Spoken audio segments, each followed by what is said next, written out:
Hello guys, welcome back to Abhyasi education channel में। बच्चों, आज मैं कुछ नए अंदाज में आपके लिए लाइट चैप्टर जो है आपके लिए लेकर आया हूँ, जिसको हम बहुत ही अच्छी तरीके से और डिटेल में समझेंगे। एक एक वर्ड का मीनिंग और साथ ही में ऐसा क्यों होता है, इसके पीछे का रीजंस और सभी को हम देखेंगे और लास्ट में एक एग्जाम्पल भी करेंगे।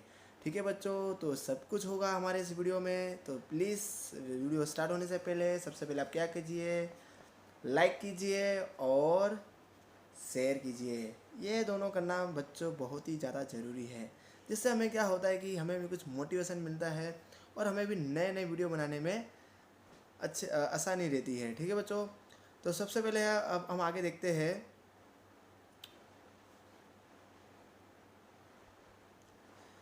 तो अपना लेक्चर स्टार्ट होने से पहले बच्चों आपको मालूम होना चाहिए कि हमें कोई भी वस्तु दिखती कब है। ठीक है, देख सकते हो हमारा जो चैप्टर का नाम है वो लाइट रिफ्लेक्शन एंड रिफ्रैक्शन है और है चैप्टर 10। तो मैं क्या बोल रहा था बच्चों, अब हमें कोई वस्तु दिखती कब है, तो हमें वस्तु तब दिखती है बच्चों कि जब भी कोई भी लाइट, चाहे सनलाइट हो या यानी कोई भी सोर्सेस हो लाइट का, अगर वो कभी किसी भी ऑब्जेक्ट के ऊपर अगर पड़ता है, यानी कि इंसिडेंट होता है और फिर उसके बाद जो वो रिफ्लेक्ट होता है, तो वो रिफ्लेक्ट होने के बाद जब हमारी बच्चों क्या है कि आइज़ तक जब पहुंचता है और हमारे दिमाग में प्रोसेस होता है और इसके बाद जो है वो हमें ऑब्जेक्ट जो है दिखता है। तो उसी तरीके से हमारे आसपास की जितनी भी वस्तु है वो सब अभी हमें ऐसे ही दिखता है।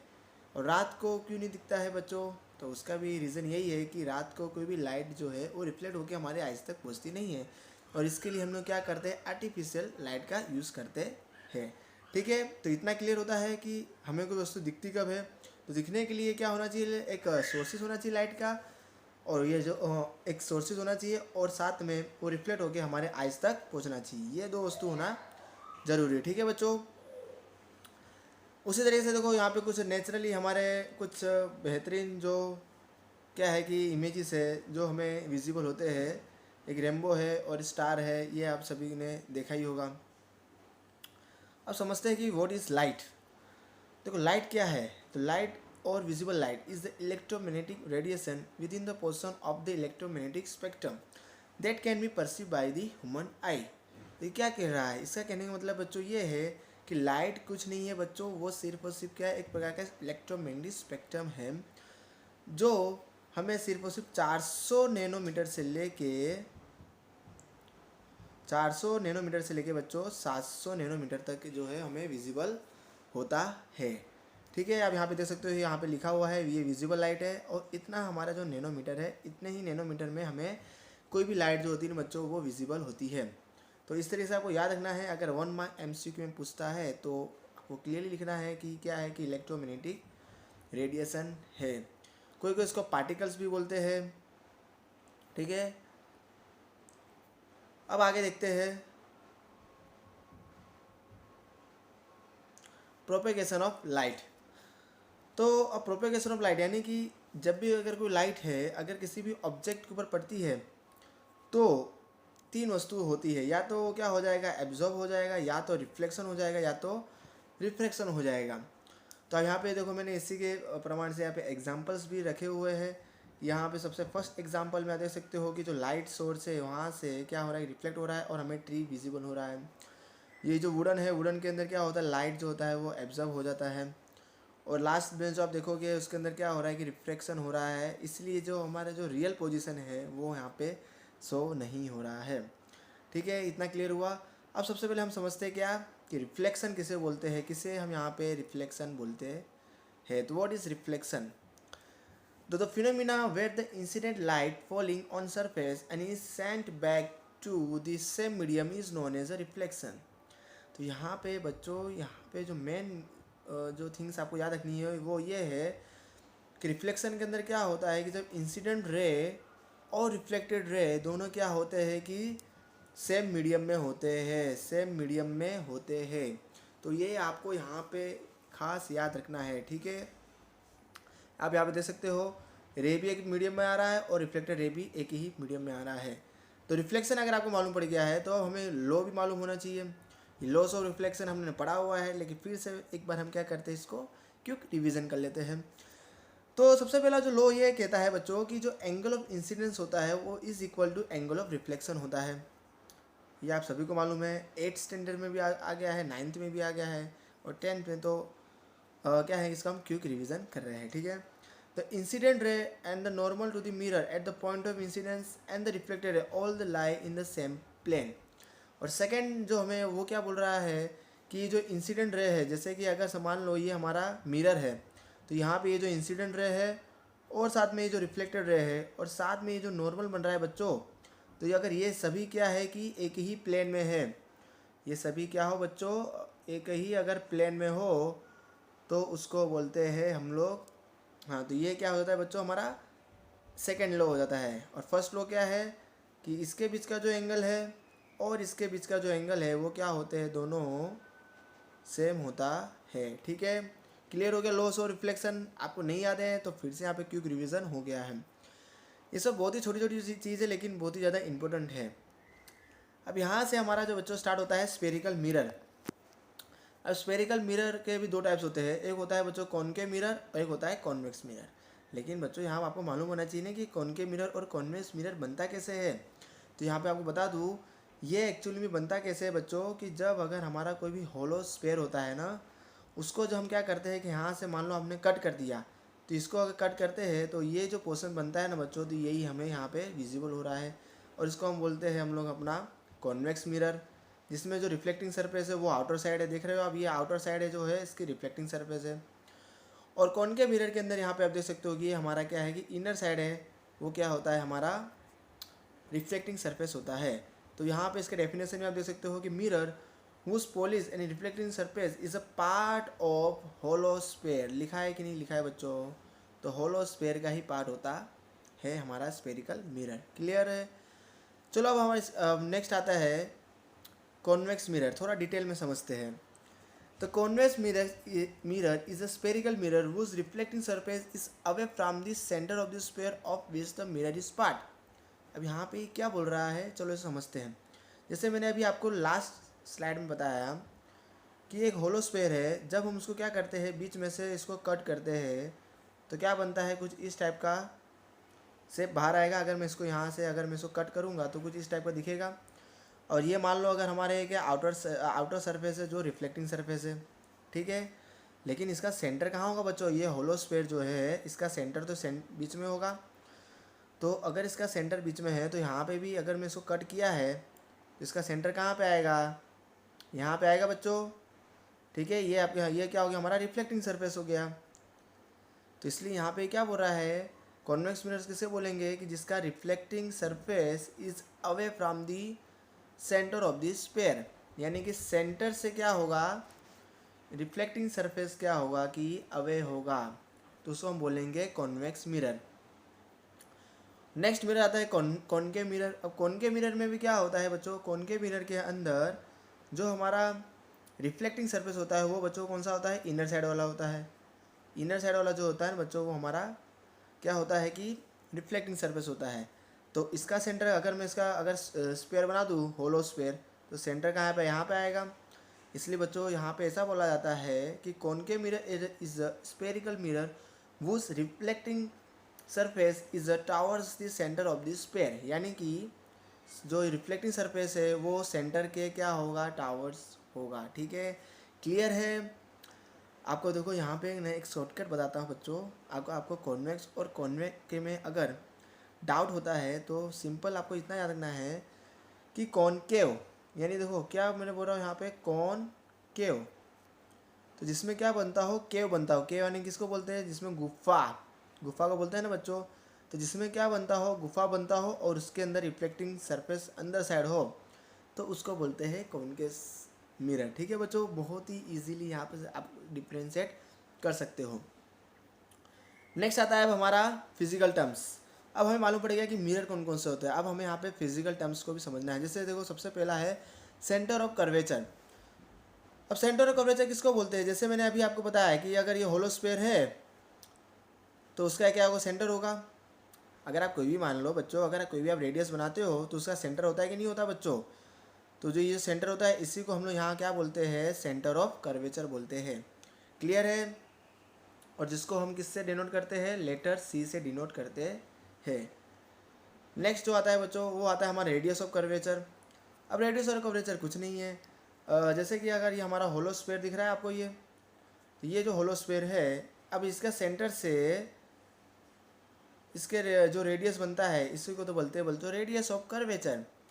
जैसे अब रेडियस हम बनाते हैं तो इसका सेंटर होता है, और सेंटर से ये जो होता है हमारा बच्चों, इसको तो हम क्या बोलते हैं, आर बोलते हैं ना, तो बस यहाँ पे इसको रेडियस ऑफ कर्वेचर बोलते हैं। ठीक है, पोल किसको बोलते हैं, तो जो हमारा ग्लास है अगर उसका मैं सेंटर ले लूँ तो इसको बोलेंगे बच्चों पोल। क्या बोलेंगे इसको, हम पोल बोलेंगे। ठीक है, और लीनियर एपरेचर किसको बोलते हैं, is the distance between the extreme points, on the peri peri of the mirror. Clear है, लीनियर एपरेचर किसको बोलते हैं, यानी कि ये जो हमारा जितना हमारा ग्लास का क्या है कि पेरीपेरी यानी बॉर्डर को हम बोलते हैं पेरीपेरी, बराबर, तो इसको हम बोलेंगे लीनियर एपरेचर। क्लियर है। अब नेक्स्ट आता है बच्चों हमारा प्रिंसिपल एक्सिस। अब प्रिंसिपल एक्सिस किसको बोलते हैं, मान लो अगर ये हमारा कॉनकेव मिरर है, अब ये कॉनकेव मिरर अगर मिरर के पोल से और साथ ही में अगर उसके सेंटर से क्या हो जाता है, अगर पास हो जाए तो इसको हम बोलते हैं बच्चों प्रिंसिपल एक्सिस। सिंपल है, प्रिंसिपल एक्सिस यानी जो लाइन क्या करे मिरर के पोल से और उसके सेंटर से अगर पास हो जाए बच्चों तो उसको ही बोलते हैं प्रिंसिपल एक्सिस। ठीक है, अब नेक्स्ट जो है बच्चों वो हमारा प्रिंसिपल फोकस। बच्चों ये सबसे ज़्यादा इम्पोर्टेंट है और इसके बेस पे ही हमारे जो आगे क्या है कि एग्जाम्पल्स भी होते हैं इसके बेस पे ही होते हैं। तो समझ लेते हैं, जैसे मैंने आपको क्या समझाया था, प्रिंसिपल एक्सिस समझाया अभी, तो बस अगर जो प्रिंसिपल एक्सिस के अगर पैरेलल अगर रे अगर मिरर के ऊपर रिफ्लेक्ट करती है तो याद रखना हमेशा बच्चों कि जब भी अगर कोई भी रेज अगर प्रिंसिपल एक्सिस के पैरेलल है तो वो हमेशा फोकस पे जाके ही क्या होंगे, केंद्रित होंगे, यानी कि उनका जो सेंटर आएगा वो फोकस पे ही आएगा। बच्चों ये ना दिमाग में फिक्स कर लेना है, चाहे कॉनकेव मिरर हो चाहे कॉन्वेक्स मिरर हो, फोकस में ही क्या होगा, रिफ्लेक्टिंग होके क्या आएगा कि यहाँ पे आएगा, और इसी को फिर क्या बोलते हैं हम लोग, फोकस बोलते हैं। ओके, अब नेक्स्ट जो बच्चों हमें जो सीखना है वो है इमेज फॉर्मेशन के बारे में। ओके हाँ, फोकल लेंथ जो है ये भी समझ लेते हैं। अब हमने बताया अभी फोकस किसको बोलते हैं, तो अब ये जो लेंथ आता है ना, यहाँ से लेके ये जो लेंथ है ना बच्चों, मिरर से लेके फोकस तक का ये जो लेंथ है इसी को बोलते हैं फोकल लेंथ। जो कॉनकेव मिरर के लिए क्या होता है, नेगेटिव होता है, और कॉनकेव मिरर के लिए पॉजिटिव होता है। अब ऐसा क्यों होता है, इसके पीछे का रीज़न जो है ना वो भी हम क्या है कि अभी बाद में समझेंगे, इसी वीडियो में समझेंगे। ठीक है, क्योंकि कॉनकेव मिरर का हम नेगेटिव ले रहे हैं और कॉन्वेक्स का पॉजिटिव ले रहे हैं। ठीक है, नेक्स्ट आता है बच्चों अब हमारा फॉर्मेशन इमेजेस। यहाँ से आपको क्लियर करना है कि कौन सी रेस कहाँ पे क्या होगी कि रिफ्लेक्ट होने के बाद कहाँ पे जाएगी, सेंटर में जाएगी कि फोकस में जाएगी। अगर इसका ये कॉन्सेप्ट आपको क्लियर है ना बच्चों, यकीन मानिए लाइट चैप्टर है ना आप चुटकियों में पढ़ भी लोगे, और एग्ज़ाम्स के सिर्फ और सिर्फ अगर आपने 15 मिनट पढ़ लिया तो एग्ज़ाम में आराम से इसमें स्कोर अच्छा कर लोगे। तो सबसे पहले समझते हैं कि formation of images bye concave mirror. Concave mirror लिया है हम लोगों ने, ठीक है। अब अगर कॉनकेव मिरर में हम लोगों ने सबसे पहले यहाँ पे ले रहे हैं कि अगर कौन सी है, अगर जो रेज और लाइट है देख सकते हो कि कौन सी डायरेक्शन में जा रही है, रेज ऑफ लाइट है, देख सकते हो कि प्रिंसिपल एक्सिस जो है उसके क्या है कि पैरेलल है। दिख रहा है कि नहीं बच्चों, जो रेज जो है वो पैरेलल है कि नहीं। अगर रेज पैरेलल होगी तो क्या होगा, हमेशा फोकस से ही पास होगा, याद रखना है। देखो ये है हमारा प्रिंसिपल एक्सिस। अगर कोई भी लाइट जो है, अगर जो भी लाइट जो है क्या है कि अगर पैरेलल जाती है तो कहाँ से पास होगी, फोकस से ही पास होगी। ये आपको बहुत ही ज़्यादा खास याद रखना है। और उसी तरीके से अगर जो लाइन कहाँ से जा रही हो, अगर लाइन क्या है कि अगर हमारी जो लाइट है, जो लाइट की जो रेज है वो अगर फोकस में से अगर पास होके जा रही हो तो वो रिफ्लेक्टिंग होके प्रिंसिपल एक्सिस के क्या होगी, पैरेलली होगी। तो ये यहाँ पे आपको दो बातें खास याद रखनी है, और ये आगे बहुत ही ज़्यादा काम भी आएगा आपको रिफ्लेक्टिंग सरफेस यानी कि रिफ्लेक्टिंग कहाँ पे लाइट होगा उसको बनाने के लिए। ठीक है, यहाँ पे देखो क्लियरली लिखा हुआ है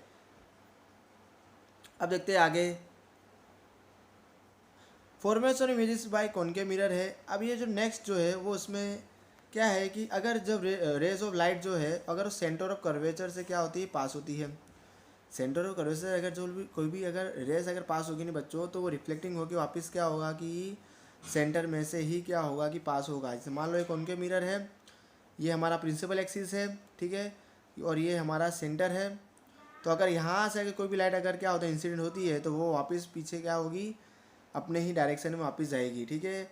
अगर यूँ होगा तो यूँ होगा, ठीक है, ये डायरेक्शन में है तो वापस रिफ्लेक्टिंग होगी सेंटर से जाएगी। यानी इन शॉर्ट आपको इतना याद रखना है कि अगर जो भी लाइट यानी रेज सेंटर से अगर पास होती है तो वो सेंटर से ही रिफ्लेक्ट होकर वापस सेंटर से ही पास होगी, ठीक है, क्लियर है। नेक्स्ट है कि रे ऑफ लाइट अगर स्ट्राइक करती है मिरर के पोल में, या अगर मिरर का पोल है तो मिरर के अगर पोल से अगर कोई भी लाइट जो है रेज है अगर स्ट्राइक करती है तो क्या होगा। तो इसमें कुछ नहीं, यहाँ पे जो हमारा लो था रिफ्लेक्शन का वो यहाँ पे काम होगा कि कोई भी अगर प्रिंसिपल एक्सिस के ऊपर यहाँ पे जाएगा तो जो एंगल बनेगा ना बच्चों, ये दोनों क्या होंगे, सेम। मान लो ये अगर आई है और ये आर है तो दोनों एंगल क्या होगा बच्चों, सेम होगा। ओके, क्लियर है, कौन के मिरर है। अब बच्चों अभी तक मैंने जितना आपको समझाया है कि कौन सी लाइट जो है और यानी जो रेज है अगर वो कौन से डायरेक्शन में होती है तो कहाँ पे क्या होती है, रिफ्लेक्ट होती है। तो बस अब इसी कॉन्सेप्ट का यहाँ पे हम यूज़ करेंगे।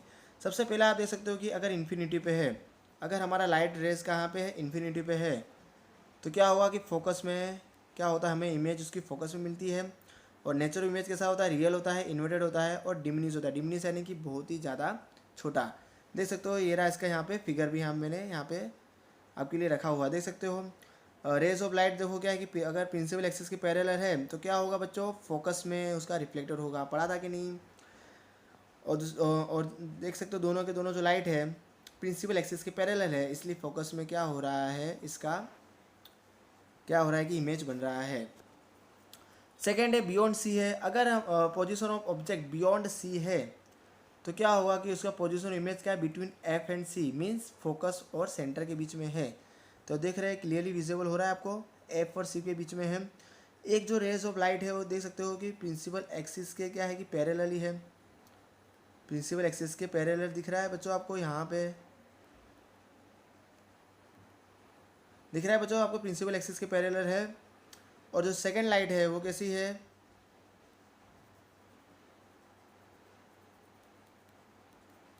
अभी आपको अच्छी तरह से दिख जाएगा। अब देखो यहाँ पे जो सेकेंड लाइट है और ये जो सेकेंड और यहाँ पे ये जो सेकेंड रेस है वो देख सकते हो सेंटर में से पास हो रहा है। अभी अगर सेंटर में से पास होगा तो बच्चों क्या होगा, रिफ्लेक्ट होगा वापस सेंटर में से पास होगा। तो हमारा इमेज कहाँ बन रहा है, यहाँ पे हमारा इमेज बन रहा है, ठीक है। जो रियल होगा, इन्वर्टेड होगा और डिमाइज होगा, ये सब हमें याद रखना है, ठीक है। अब नेक्स्ट जो है अगर सी पे ऊपर है, अगर हमारा जो ऑब्जेक्ट है अगर सी के ऊपर है तो एक हम रेज ऑफ लाइट हमेशा क्या करते हैं कि प्रिंसिपल एक्सिस के पैरेलल रखते हैं और एक लाइट जो होता है वो थोड़ा यानी कि क्रॉस में हम क्या करते हैं इसको प्रोवाइड करते हैं। तो देखो दूसरा जो है वो क्रॉस में हमने क्या किया, रेज को पास किया है फोकस में से।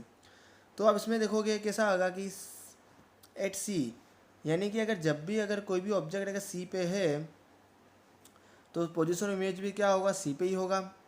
लेकिन नेचर ऑफ इमेज क्या होगा, real, inverted and same size होगा। इन्वर्टेड होगा, ये याद रखना है आपको, इन्वर्टेड रहता है हमेशा। अब अगर हमारा ऑब्जेक्ट क्या है कि अब यहाँ पे आ जाओ बच्चों, यहाँ पे देखो अगर बिटवीन एफ एंड सी है, यानी कि ये एफ और ये रहा सी, देख रहे हो बच्चों। अब आपको यहाँ पे देखिएगा कि देखो ये जो हमारा सी है और ये देखो हमारा ये एफ है, ओके।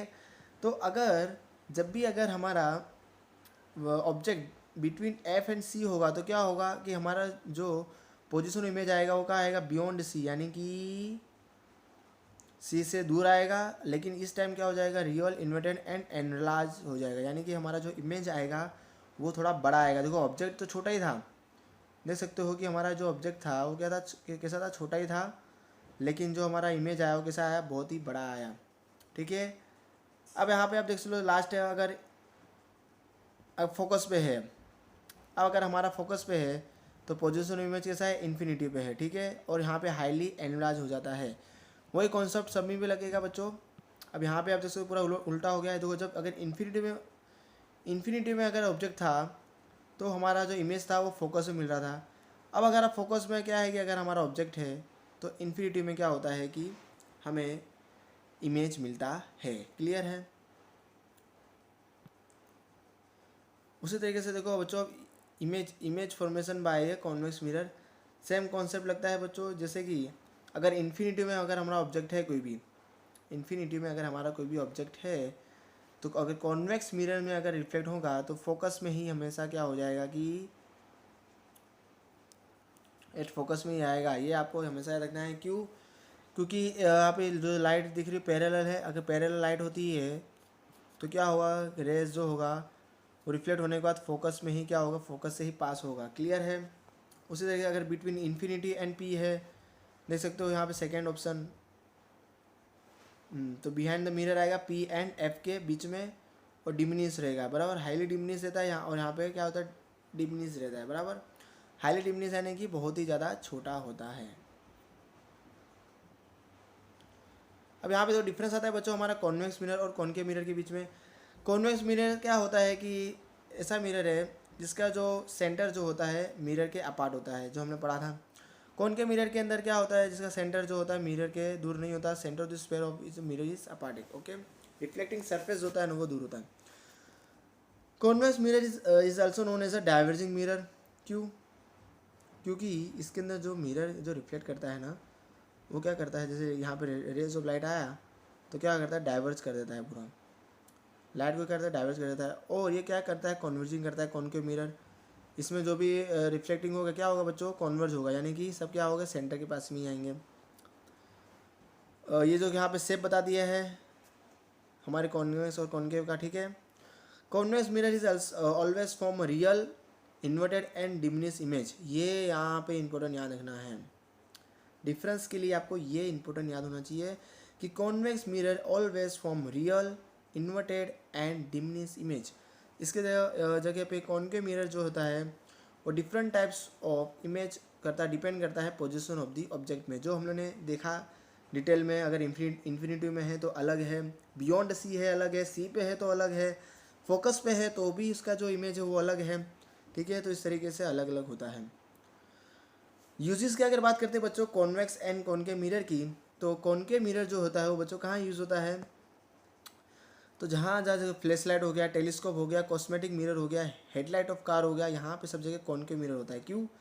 क्योंकि कॉनकेव मिरर का क्या काम है बच्चों, कन्वर्जिंग करना, यानी कि वो क्या करता है, सभी लाइट को एक जगह क्या कर देता है कि एकत्रित कर देता है।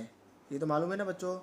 अगर ये सभी लाइट को अगर एक जगह एकत्रित करता है तो इसका यूज़ हम कर लेते हैं इस सब यूज़ में। ठीक है, और कॉन्वेक्स मिरर का यूज़ क्या है, सिक्योरिटी मिरर हो गया, रियर व्यू मिरर हो गया, हमारे जो गाड़ी होते हैं वहाँ पे हम यूज़ करते हैं। क्योंकि यहाँ पे हम लोगों ने जो पढ़ा था कॉन्वेक्स मिरर के अंदर जब कोई भी इमेज रिफ्लेक्ट होती है तो क्या होता है, हाईली डिमिनिश हो जाती है, यानी कि बहुत ही ज़्यादा छोटा हो जाता है। इसलिए दूर की जो वस्तु होती है वो भी वो हमें अच्छी तरह क्लियरली विजिबल होता है। हम यहाँ पे देख सकते हो कार के अंदर भी क्या हो रहा है, यूज़ हो कर सकते हैं हम लोग। ठीक है, नेक्स्ट आता है हमारा साइन कन्वेंशन। ये ज़्यादा इंपॉर्टेंट है। अभी मैंने आपको नेक्स्ट जो बताया था कि क्यों फोकल लेंथ जो होता है कॉनकेव मिरर के अंदर नेगेटिव होता है, ऑलवेज नेगेटिव होता है, और कॉन्वेक्स मिरर की पॉजिटिव होता है। तो सबसे पहले आपको ये मालूम होना चाहिए कि इसको हम क्या कौन सा सिस्टम बोलते हैं, new Cartesian sign convention system बोलते हैं, जो यूज़ किया जाता है कंफ्यूजन को दूर करने के लिए। यहाँ पे बच्चों सिंपल आपको बता दूँ, यहाँ पे सिर्फ और सिर्फ क्या करना है, मिरर को हमें क्या करना है, सेंटर गिनना है, मिरर को सेंटर लेना है और इसकी एक्स डायरेक्शन में, यानी कि पॉजिटिव लेना है इस साइड को नेगेटिव लेना है। अपने जैसे एक्स और वाई करते हैं मैथ्स में बच्चों, बस वहाँ पे यहाँ पे भी वही कॉन्सेप्ट यहाँ पे यूज़ करना है। एक्स ये डायरेक्शन जो पॉजिटिव, ये डायरेक्शन नेगेटिव, बस इतना बच्चों आपको याद रखना है। देख सकते हो अगर इस डायरेक्शन जो भी वस्तु है सब नेगेटिव है। उसी तरीके से ऊपर नीचे का भी ऐसे ही है। अगर ऊपर साइड अगर कोई ऑब्जेक्ट है तो पॉजिटिव, नीचे साइड इमेज आ रहा है तो नेगेटिव है। ठीक है, चाहे कॉन्वेक्स मिरर हो चाहे कॉनकेव मिरर हो। अब फोकल लेंथ क्यों कॉनकेव मिरर का नेगेटिव है, देख सकते हो आप कि मिरर के एक्स के कौन सा डायरेक्शन है, नेगेटिव डायरेक्शन में है कि नहीं बच्चों। इसलिए फोकल लेंथ क्या होता है, ऑलवेज नेगेटिव होता है। किसके लिए, कॉनकेव मिरर के लिए। ठीक है, और कॉन्वेक्स मिरर के लिए ऑलवेज पॉजिटिव होता है। अब नेक्स्ट आता है हमारा मिरर फॉर्मूला। इसको हमें क्या करना है कि पूरा आपको दिमाग में याद कर लेना है, जिसमें यू किसको बोलते हैं, वी किसको बोलते हैं, बताता हूँ आपको। देखो, the distance between the object and the pole, pole से लेके ऑब्जेक्ट के बीच का जो डिस्टेंस होता है उसको हम बोलते हैं बच्चों यू, ठीक है। और जो इमेज बनता है, तो इमेज से लेके पोल के बीच के डिस्टेंस को बोलते हैं वी। और फोकल लेंथ तो आपको मालूम ही है, जहाँ पे हमारा फोकस पॉइंट होता है और उससे और वहाँ से लेके मिरर तक को क्या बोलते हैं हम लोग बच्चों, फोकल लेंथ बोलते हैं। क्लियर है कि नहीं?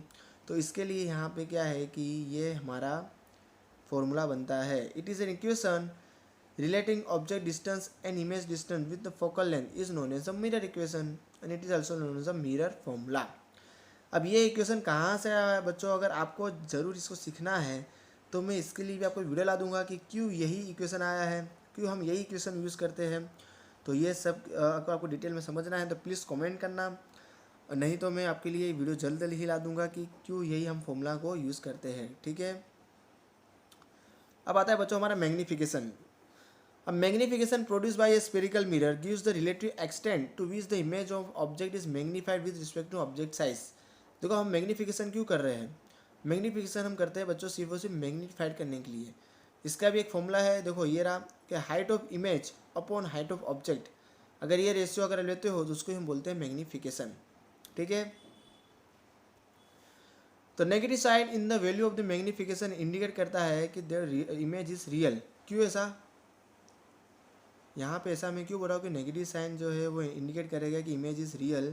क्योंकि बच्चों अगर हाइट ऑफ इमेज जो है अगर वो रियल है, रियल कब आएगा? जब हमारा क्या होगा बच्चों, कॉनकेव मिरर होगा। क्यों क्यों मैं ऐसा बोल रहा हूँ? क्योंकि कॉन्वेक्स मिरर में क्या होता है बच्चों, हमेशा और हमेशा वर्चुअल जो होता है इमेज आती है, ओके। और रियल इमेज आएगा तो किस डायरेक्शन में आएगा? इस डायरेक्शन में आएगा। ऊपर आएगा तो क्या हो जाएगा हमारा, ऊपर नहीं सॉरी नीचे आएगा। हमने पढ़ा था कॉनकेव मिरर के अंदर नीचे आता है, तो क्योंकि इन्वर्टेड होता है ना, इन्वर्टेड होता है कॉनकेव मिरर के अंदर, क्या होता है इन्वर्टेड होता है हमेशा ऑलवेज। इसलिए क्या होता है कि नेगेटिव साइन होता है अगर इमेज इज़ रियल, लेकिन वर्चुअल होगा तो पॉजिटिव साइन होगा, क्योंकि इसका फॉर्मूला है इस साइड इस टाइप से, ओके। क्लियर है? नेगेटिव साइन क्यों है, पॉजिटिव साइन क्यों है, तो ये सब आपको बहुत ही अच्छे से क्लियर होना चाहिए। लास्ट अब हमारा यहाँ पे आता है बच्चों एक एग्जाम्पल, जिससे आपको पूरा कॉन्सेप्ट क्लियर हो जाएगा। The convex mirror use for rear view on automobile has radius of curvature of 3 metre है। देखो, रेडियस ऑफ मिरर कितना है? 3 मीटर है। अगर बस जो है अगर हमारा लोकेट है 5 मीटर फ्रॉम दिस मिरर, ये ओके, अगर हमारा ऑब्जेक्ट की हाइट क्या है कि 5 मीटर है, बस की जो है लोकेट है 5 मीटर। ये मैंने कहाँ से लिया है? हमारे एनसीईआरटी की जो बुक है बच्चों, वहीं से मैंने यहाँ से लिया है। तो क्या करेंगे, सबसे पहले जो फोकल लेंथ फाइंड करेंगे। हाँ बच्चों, यहाँ पे मैं आपको बताना भूल गया है कि हमेशा फोकल लेंथ जो होता है क्या होता है, जो हमारा रेडियस ऑफ कर्वेचर होता है ना बच्चों, हमेशा क्या होता है R=2F होता है। कैसे? जैसे कि ये हमारा क्या है कि कॉनकेव मिरर है, ये हमारा पोल है, ये सेंटर ऑफ कर्वेचर है, और ये हमारा फोकल लेंथ है, ठीक है। तो आप देख सकते हो कि रेडियस जो है वो फोकल लेंथ से क्या होता है, डबल ही होता है। रेडियस जो होता है हमेशा 2F होता है। इतना हमें क्या करना है, माइंड में आपको रखना है, ठीक है। अब आपको आगे बताऊं तो आप देख सकते हो कि फॉर्मूला ऑफ मिरर जो है वो हमें यहाँ पे लगाना है। फॉर्मूला मिरर के अंदर आपको वैल्यू पुट डाउन करनी है। जैसे फोकल लेंथ जो V जो है वो हमारा क्या है कि ऑब्जेक्ट है, यहाँ माइनस दिया है